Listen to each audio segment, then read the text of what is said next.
Hey, what's up guys? Will here for GSM Arena. Xiaomi has a couple of new F-series flagship killing Poco phones. The lower tier model is the vanilla Poco F6. But for more money, you can upgrade to get the Poco F6 Pro.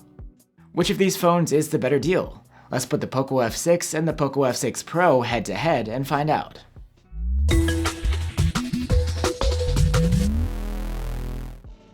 There are plenty of differences between these two Poco models, and one of the major ones is price. The Pro is about $120 more expensive. While the two phones have similar overall dimensions, the regular Poco F6 has a plastic back and a plastic frame, whereas the F6 Pro has a glass back and an aluminum frame. You'll also notice that the vanilla F6 has separate rings for its cameras, while the Pro has a large camera island.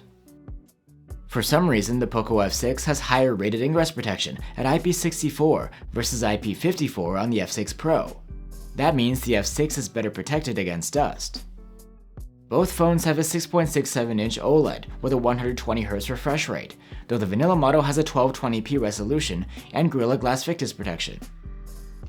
Meanwhile, the Poco F6 Pro's screen uses Gorilla Glass 5 and has a higher 1440p resolution. The difference in resolution means the Pro model is sharper at 526 ppi, but at 446 ppi, the non-Pro model is plenty sharp too. You get the same goodies on either phone, such as 12-bit color, Dolby Vision, and HDR10+ video. The max brightness is just as high too, with a boost up to over 1200 nits in auto mode. When it comes to audio, both phones have very good stereo speakers, with similar max loudness, and the audio quality is equally great in our testing. You can get up to a terabyte of storage on the Poco F6 Pro, though the Poco F6 maxes out at 512 gigs. Neither is expandable through microSD. Both of these Xiaomi phones run on the same software, the latest HyperOS on top of Android 14. You can check out our dedicated video about HyperOS to find out more about its specific features. And both the Poco F6 and F6 Pro come with the promise of 3 years of major software updates and 4 years of security patches. The vanilla Poco F6 is based on the Snapdragon 8S Gen 3, a pretty new chip that is powerful, but not up to the level of the top-tier Snapdragon 8 Gen 3. The Poco F6 Pro uses top flagship silicon, but older.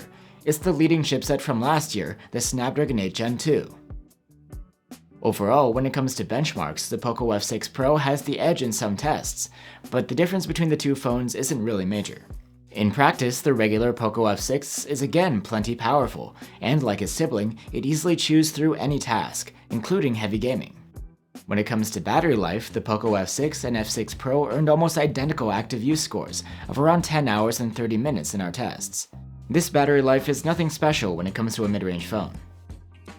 The Poco F6 Pro has the advantage when it comes to charging speed with this 120-watt solution versus the 90 watts of the Poco F6. In our charging test, the F6 Pro was able to charge from dead to full in just 27 minutes. Still, the vanilla Poco F6 is pretty fast in its own right, taking 37 minutes for a full charge.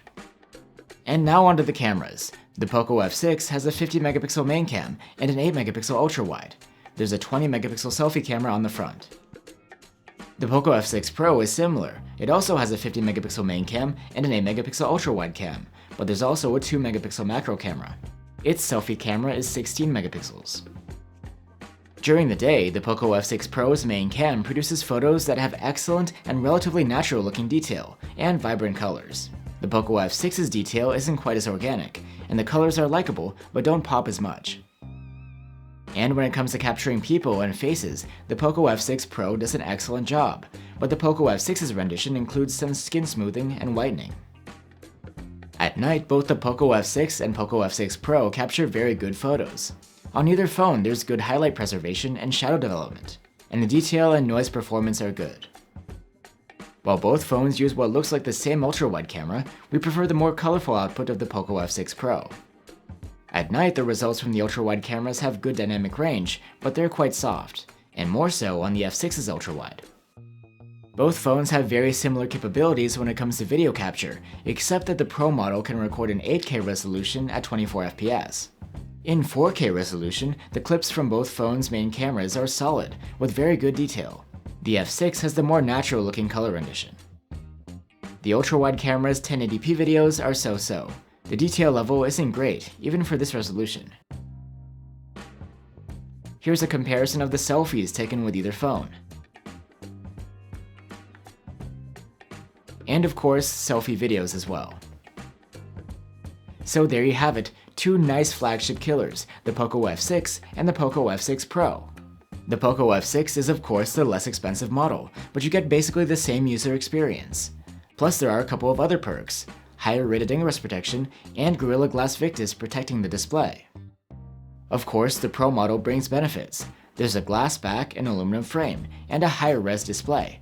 The chipset is slightly more powerful. The charging speed is a bit faster. There's a hardware proximity sensor for calls, and the photo quality has the edge as well. But overall, we would say that the Poco F6 stands out as the better deal. We did like the F6 Pro better, but the advantages it brings aren't night and day, and you can get much the same experience from the vanilla F6 for less money. Thanks for watching, and I'll see you on the next one.